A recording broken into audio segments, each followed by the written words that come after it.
আসসালামু আলাইকুম। সংবাদে আপনাদের সবাইকে স্বাগত জানাচ্ছি। আমি ফিরোজ তোহা। শুরুতেই আরবে কেবলস সংবাদ শিরোনাম জানিয়ে দেব এই মুহূর্তে হাতে পাওয়া সর্বশেষ গুরুত্বপূর্ণ আপডেট বাংলা সংবাদ। শুরুতেই থাকছে গোপালগঞ্জের কাশিয়ানীতে বাস ট্রাকের মুখোমুখি সংঘর্ষে ৫ জন নিহত হয়েছেন। এ ঘটনায় আহত হয়েছেন আরও ২৫ জন। রোববার সকাল ৫:৩০টার দিকে ঢাকা খুলনা মহাসড়কের কাশিয়ানী উপজেলার মাঝিগাতি বাস স্ট্যান্ডে এ দুর্ঘটনা ঘটে। এবারে জানাবো ঢাকা মেডিকেল কলেজে জরুরি বিভাগ সহ সব ধরনের চিকিৎসা সেবা বন্ধ ঘোষণা। চিকিৎসাধীন এক শিক্ষার্থীর মৃত্যু ঘিরে ঢাকা বিশ্ববিদ্যালয় কলেজ হাসপাতালে অপারেশন থিয়েটারে ঢুকে চিকিৎসকদের মারপিটের ঘটনায় কর্মবিরতি পালন করছেন চিকিৎসকরা। রোববার সকাল থেকেই কর্মবিরতি শুরু করেন তারা। এতে করে বন্ধ হয়ে যায় মেডিকেল কলেজে সব ধরনের জরুরি বিভাগ সহ সকল প্রকারের অপারেশন এবং সেবা। ভোগান্তিতে পড়েন চিকিৎসা নিতে আসা সাধারণ রোগীরা। জানাবো জোনায়েদ আহমেদ পলক টুকুসহ ৬ জন ফের রিমান্ডে। সাবেক ডাক ও টেলিযোগাযোগ ও তথ্য প্রযুক্তি প্রতিমন্ত্রী জোনায়েদ আহমেদ পলক, সাবেক ডেপুটি স্পিকার শামসুল হক টুকুসহ গ্রেপ্তার ৬ জনকে ৪ হত্যা মামলায় আবারও রিমান্ড দিয়েছেন আদালত। এবারে থাকছে ভয় দেখিয়ে নয়, মানুষের মন জয় করুন। দেশের গণতন্ত্রকামী জনগণকে বিএনপির ৪৬তম প্রতিষ্ঠা বার্ষিকীর শুভেচ্ছা জানিয়ে নেতাকর্মীদের উদ্দেশ্যে দলটির ভারপ্রাপ্ত চেয়ারম্যান তারেক রহমান বলেছেন, আপনাদের প্রতি আমার স্পষ্ট বার্তা, শক্তি কিংবা ভয় দেখিয়ে নয়, ইনসাফ ও উদারতা দিয়ে মানুষের মন জয় করুন, জনগণের ভালোবাসা অর্জন করুন। তিনি বলেন, প্রতিষ্ঠার পর থেকে আজ পর্যন্ত রাষ্ট্র পরিচালনা কিংবা বিরোধী রাজনৈতিক দল হিসেবে দেশে গণতন্ত্র এবং মানুষের অধিকার প্রতিষ্ঠায় প্রতিটি আন্দোলন সংগ্রামে বিএনপি দেশ এবং জনগণের স্বার্থ সমুন্নত রেখেছে। এদিকে ভারতে পালাতে ৪৫,০০০ টাকায় চুক্তি। ১১ বাংলাদেশিকে সুন্দরবনে রেখে গেল দালালরা। বাংলাদেশ থেকে পালিয়ে সুন্দরবন জঙ্গলে আশ্রয়। টহলদারি চালাতে গিয়ে ভারতের পশ্চিমবঙ্গের বন দপ্তরের কর্মীদের হাতে ধরা পড়েছেন ৫ শিশুসহ ১১ জন। এদের মধ্যে ৫ নারী এবং ১ পুরুষ রয়েছেন। বেআইনিভাবে ভারতে প্রবেশের জন্য আলিপুর আদালতে এদের পেশ করা হয়। জানিয়ে দেব এবার কি দেশের অর্থনীতির সত্যিকার চিত্রটি দেখা যাবে। শেখ হাসিনা সরকারের ১৫ বছরে দেশের অর্থনৈতিক অবস্থা নিয়ে সরকারের দেওয়া বক্তব্যের সাথে ভিন্নমত রয়েছে বিশ্লেষক ও বিরোধীদের। আওয়ামী লীগ সরকারের দেওয়া তথ্য ও বক্তব্য ও পরিসংখ্যানের বক্তব্যে দেশের অর্থনীতির সঠিক চিত্র দেখা যায়নি বলে তাদের অভিযোগ রয়েছে। এমন প্রেক্ষাপটে আওয়ামী সরকারের ক্ষমতাচ্যুত হবার পর গঠিত অন্তর্বর্তীকালীন সরকার দেশের অর্থনীতির প্রকৃত চিত্র জানতে গত ২৮শে অগাস্ট একটি শ্বেতপত্র প্রস্তুত কমিটি গঠন করেছে। বৃহস্পতিবার প্রথম সভায় শ্বেতপত্রের মূল উদ্দেশ্য ও কাজের পরিধি নিয়ে আলোচনা হয়। ওই কমিটির প্রধান অর্থনীতিবিদ দেবপ্রিয় ভট্টাচার্য শ্বেতপত্র প্রসঙ্গে বলেন, এর মাধ্যমে বর্তমান সরকারের উপলব্ধি করবে কী ধরনের উত্তরাধিকারের অর্থনীতিতে তাদের কাজ করতে হবে। সেই ভিত্তিভূমি নিরূপণ করাই আমাদের কাজ। শ্বেতপত্রে মেগা প্রকল্প নিয়ে পর্যালোচনা করার কথাও জানান তিনি। ৯০ দিনের মধ্যে এটি সরকারকে জমা দেবার কথা বলা হয়েছে প্রজ্ঞাপনে। এবং সর্বশেষ জানাবো আন্তর্জাতিক সংবাদ। লাইবেরিয়ার পতাকাবাহী জাহাজে ক্ষেপণাস্ত্র হামলা হুতির। এবারও এডেন উপসাগরে পণ্যবাহী জাহাজ লক্ষ্য করে হামলা চালালো ইয়েমেনের সশস্ত্র গোষ্ঠী হুতি।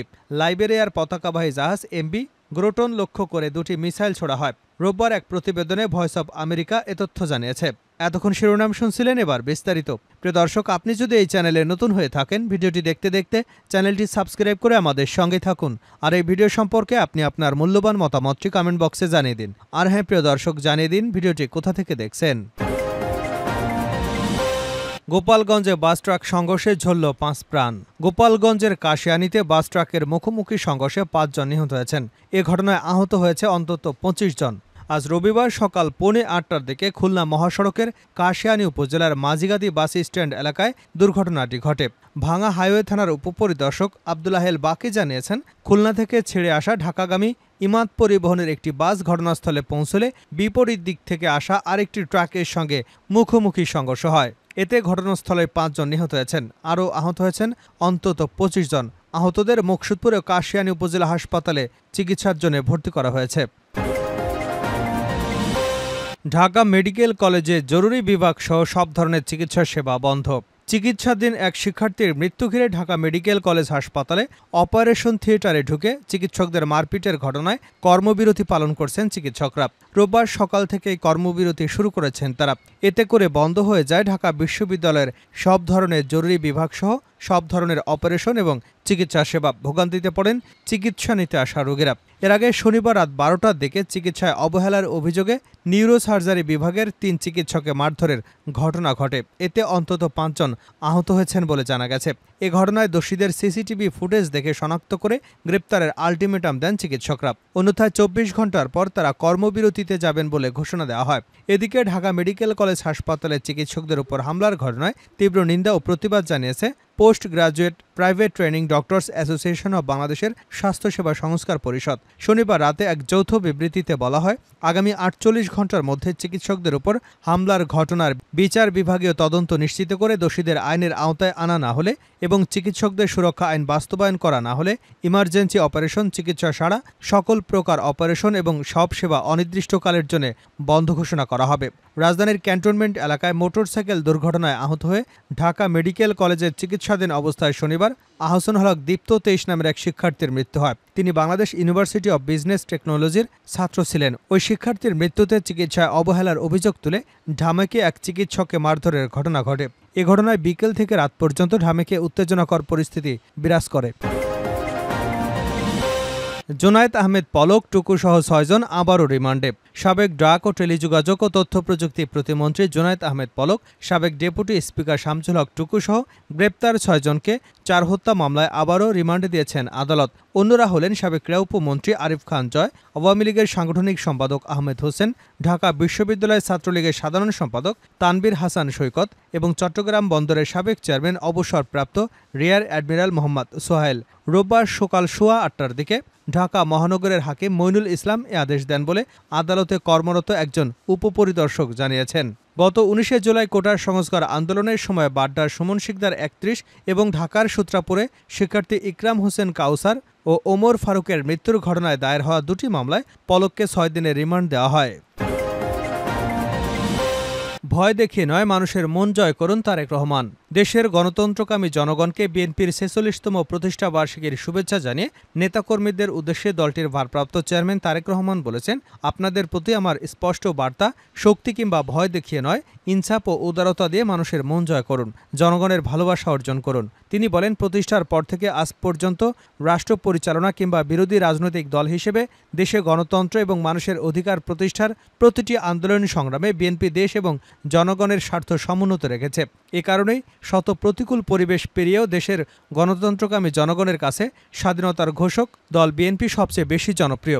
এই বিশ্বস্ত রাজনৈতিক প্রতিষ্ঠান, যাদের নেতৃত্বে, যাদের আত্মত্যাগে, শ্রম, ঘাম এবং মেধায় বিএনপি আজ সারা দেশের জনগণের কাছে বিশ্বস্ত প্রতিষ্ঠানে পরিণত হয়েছে। দলের প্রতিষ্ঠা বার্ষিকীর এই শুভ লগ্নে তাদের সবার অবদানকে শ্রদ্ধার সঙ্গে স্মরণ করছে। আজ রোববার এক ভিডিও বার্তায় বিএনপির ভারপ্রাপ্ত চেয়ারম্যান বলেন, দেশে বর্তমান ইতিহাসে এক সন্ধিক্ষণে এসে দাঁড়িয়েছে। ছাত্র জনতার আকাঙ্ক্ষার বৈষম্যহীন বাংলাদেশ গড়ার কঠিন এক চ্যালেঞ্জের মুখে অন্তর্বর্তীকালীন সরকার। হাজারো শহীদের আত্মত্যাগ আর অসংখ্য ছাত্র জনতা নিদারুণ যন্ত্রণার পরিস্থিতির মধ্য দিয়ে গত 5 আগস্ট দেশ স্বৈরাচার মুক্ত হয়েছে। তবে গণ অভ্যুত্থানের সাফল্য এবং সম্ভাবনা নস্যাৎ করে দিতে স্বৈরাচারের দোসররা এখনও ষড়যন্ত্র অব্যাহত রেখেছে। আমি বিশ্বাস করি, বাংলাদেশের পক্ষে শক্তি সতর্ক থাকলে বাংলাদেশকে আর বিপদে নেওয়া যাবে না, আর পথ হারাবে না বাংলাদেশ। তারেক রহমান বলেন, ষড়যন্ত্র কিংবা অপপ্রচার চালিয়ে গত 15 বছরে অন্যায় অবিচার জনগণকে তুলে নেওয়া, এগুলো করা যাবে না। রাষ্ট্রীয় স্থাপনা গণভবন ছিল দেশের রাষ্ট্র এবং রাজনীতির ঐতিহ্যবাহী স্মারক। গণভবন বর্তমানে স্বৈরাচারী হাসিনার দুর্নীতি ও দুঃশাসনের অনাচার অপকর্মের প্রতীক হয়ে গেছে।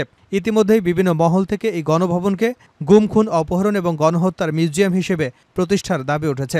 2009 সালে পিলখানায় গণহত্যা, 2013 সালে শাপলা চত্বরে গণহত্যা, 2012, 14, 15 এবং 18 ও 22 ও 23 সালে গণতন্ত্র পুনরুদ্ধার আন্দোলনের সময় গুম ও বিচার বহির্ভূত হত্যাকাণ্ড, 2018 সালের কোটা বিরোধী নিরাপদ সড়ক আন্দোলন, 2024 সালের গণ অভ্যুত্থানে শহীদ এবং গুম হওয়া ব্যক্তিদের স্মৃতিগুলো এই মিউজিয়ামে সংরক্ষিত থাকবে।